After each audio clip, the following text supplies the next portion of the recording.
प्यारे बच्चों, शुभ संध्या। आज हम संधि के तीसरे और आखिरी भेद विसर्ग संधि पर बात करेंगे। विसर्ग के पश्चात स्वर अथवा व्यंजन के आने से जो ध्वनि परिवर्तन होता है उसे विसर्ग संधि कहते हैं। प्यारे बच्चों, आपको पता है ये विसर्ग है जिसका उच्चारण हम ह के रूप में करते हैं। इसके बाद स्वर वर्ण आए, अ आ इ ई उ ऊ री ए ए अथवा व्यंजन आए और उनके मेल से जो विकार उत्पन्न होता है उसे विसर्ग संधि कहते हैं। जैसे नी जमा रस नीरस, नी जमा धन निर्धन। यहाँ पर विसर्ग है, यहाँ र है, तो ये जो मात्रा है ये बड़ी ई यहाँ पर हो गया। यहाँ विसर्ग है, उसके बाद ध है, तो विसर्ग र में बदल गया है। अब एक एक करके हम इसके नियम और उदाहरण को देखेंगे। प्यारे बच्चों, मैं आपको कहना चाहती हूँ, मैं जितना आसान हो सकता है संधि को उतना आसान बना करके आपके सामने प्रस्तुत कर रही हूँ, जो आपको समझने में बिल्कुल सरल लगेगा। पहला नियम है विसर्ग संधि का, विसर्ग का ओ में परिवर्तन। यदि विसर्ग से पहले, यानी कि विसर्ग से पहले अ या आ हो और बाद में विसर्ग के पहले क्या हो, अ या आ, और बाद में किसी वर्ग के, वर्ग पहले भी बता चुके हैं, क वर्ग, च वर्ग, ट वर्ग, त वर्ग, प वर्ग, और उसके तीसरे चौथे पांचवें वर्ग। ठीक है, विसर्ग के पहले अ या आ और विसर्ग के बाद किसी भी वर्ग का, क वर्ग का तीसरा हो जाएगा ग, चौथा घ, पांचवा अंग्या, च वर्ग का तीसरा ज, चौथा झ, पांचवा इया, त वर्ग का तीसरा ड, चौथा ढ, पांचवा अणा, त वर्ग का तीसरा द, चौथा ध, पांचवा न, प वर्ग का तीसरा ब, चौथा भ, पांचवा म में से कोई हो, या अ, य, र, ल, व, श, ह में से कोई वर्ण हो तो विसर्ग का ओ हो जाता है। इसको हम और अच्छे से उदाहरण से समझेंगे। जैसे विसर्ग जमा अ, ठीक है, विसर्ग के बाद हम क्या ले रहे हैं, अ ले रहे हैं। मन जमा अनुकूल, तो क्या हो गया, मनोनुकूल। यहाँ पर विसर्ग ओ में बदल गया, मनो हो गया। ठीक है, यहाँ पर अ का भी लोप हो गया है। उसके बाद विसर्ग जमा ग, विसर्ग जमा ग, ग क्या है, क वर्ग का तीसरा वर्ण है। अधा जमा गति, अधोगति।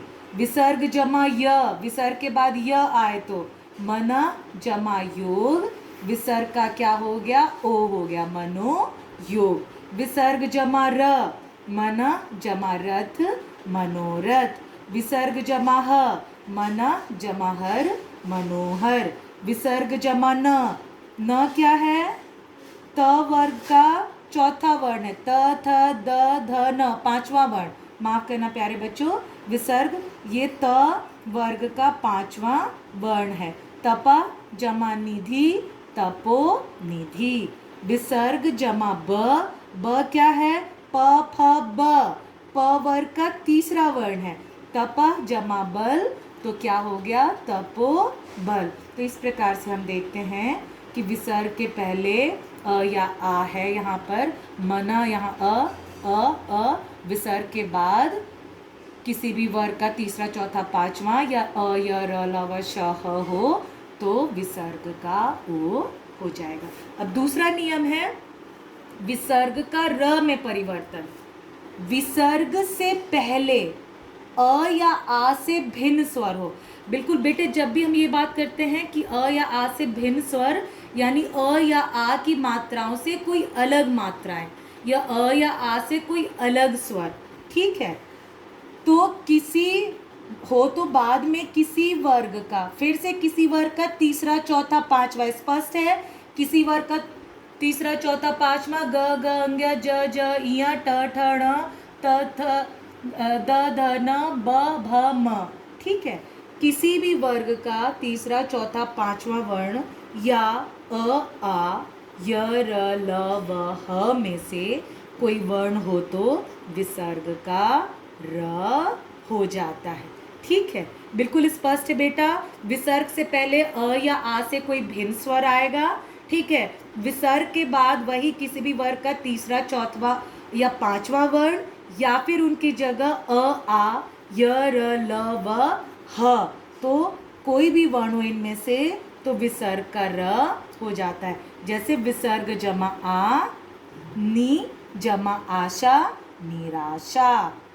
विसर्ग जमा ज, नि जमा जन, निर्जन। यहाँ क्या हो रहा है, ये विसर्ग है। विसर्ग के पहले क्या है, अ या आ नहीं है, छोटी ई है। विसर्ग के पहले छोटी ई, उसके बाद ज है। ज कौन सा वर्ण है, ज, च का च, छ, ज तीसरा वर्ण है। विसर्ग के पहले छोटी, विसर्ग के बाद च का तीसरा वर्ण, तो क्या हो गया, विसर्ग का र हो गया। विसर्ग जमा ध, नी जमा धन, निर्धन। विसर्ग जमा द, दुह जमा ग, दुर्ग। विसर्ग जमा ग, बही, बही जमा गमन, बहिर्गमन। र में परिवर्तन। विसर्ग जमा म, निह जमा मल, निर्मल। ठीक है, यहाँ पर विसर्ग है, यहाँ पर म है, प, फ, ब, भ, म, प का पांचवा वर्ण, तो ये विसर्ग के पहले छोटी ई, तो विसर्ग र में परिवर्तन हो गया।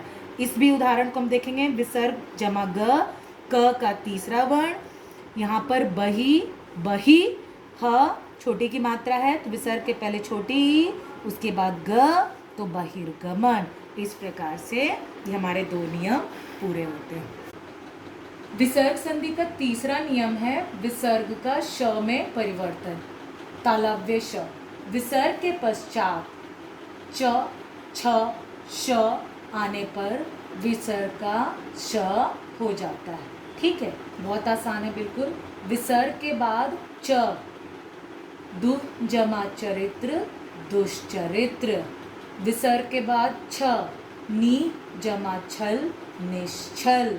विसर्ग के बाद श, तालव्य श, दुह जमा शासन, दुशासन।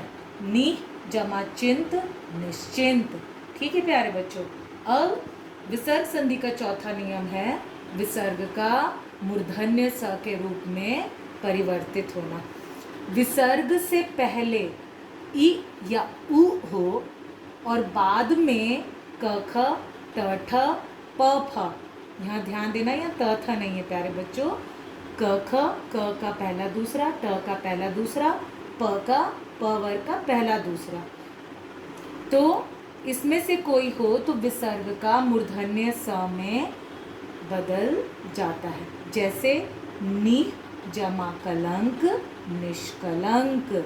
ठीक है, अब जैसे हम देखते हैं विसर्ग के पहले क्या है, छोटी ई, न में छोटी की मात्रा। विसर्ग के बाद क्या है, क है, तो यहाँ क्या हो गया, विसर्ग मूर्धन्य स में बदल गया। विसर्ग के पहले छोटी ई, विसर्ग के बाद प है, तो क्या हो गया, विसर्ग निश में बदल गया। नी जमा प्राण, निष्प्राण। विसर्ग के पहले छोटी, विसर्ग के बाद फ है, तो क्या हो गया, जो विसर्ग है मूर्धन्य स में बदल गया। निह जमा फल, निष्फल। धनु, विसर्ग के पहले छोटा ऊ, हम यहाँ देख चुके, छोटी या छोटा ऊ हो और उसके बाद क्या है, ट है, तो विसर्ग का क्या हो गया, मूर्धन्य स। धनु जमा टंकार, धनुष टंकार।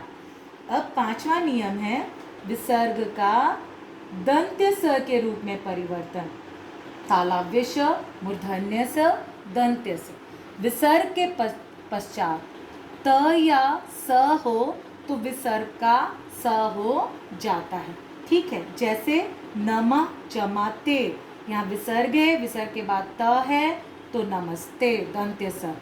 दुह जमा साहस, विसर्ग है, विसर्ग के बाद स है, त या स हो तो विसर्ग स में बदल गया, दंत्य स में, दुस्साहस। मनः जमा ताप, विसर्ग के बाद त है तो दंत्य स, विसर्ग का दंत्य स में परिवर्तन, मनः जमा ताप, मनस्ताप। ठीक है, अब छठा नियम है विसर्ग का लोप। ठीक है, लोप यानी गायब हो जाना। विसर्ग से पहले अ या आ हो और बाद में कोई भिन्न स्वर हो, भिन्न यानी अलग स्वर हो, तो विसर्ग का लोप हो जाता है। जैसे अतः, विसर्ग के पहले अ, विसर्ग के बाद ए, तो क्या हो गया, विसर्ग का लोप अतएव। ततः जमा एव, ततएव। ठीक है, यहाँ पर विसर्ग का लोप हो गया, ये परिवर्तन है। इसके बाद 7वां नियम है विसर्ग, लोप और दीर्घ स्वर। विसर्ग से पहले ह्रस्व स्वर हो, विसर्ग से पहले, प्यारे बच्चों ध्यान दो, विसर्ग से पहले और बाद में र हो तो विसर्ग का लोप हो जाता है और जो ह्रस्व स्वर है वह दीर्घ में बदल जाता है। इसको हम उदाहरण देखेंगे तो ज़्यादा स्पष्ट होगा। निह जमा रस, नीरस। यहाँ पर विसर्ग से पहले क्या है, ह्रस्व स्वर, छोटी ई की मात्रा, और विसर्ग के बाद र है, बाद में र हो तो क्या हो गया, यहाँ पर बड़ी ई की मात्रा आ गई और विसर्ग गायब हो गया। नी जमा रोग, निरोग। विसर्ग पहले छोटी ई, विसर्ग के बाद र, तो क्या हो गया, बड़ी ई में परिवर्तित और विसर्ग का लोप हो गया। आखिरी नियम है 8वां, विसर्ग का ज्यों का त्यों प्रयोग। विसर्ग से पहले ह्रस्व स्वर हो और बाद में क, ख, प, फ में से कोई वर्ण हो तो विसर्ग का ज्यों का त्यों प्रयोग होता है। जैसे प्रातः जमा काल, प्रातः काल। अधः जमा पतन, अधः पतन।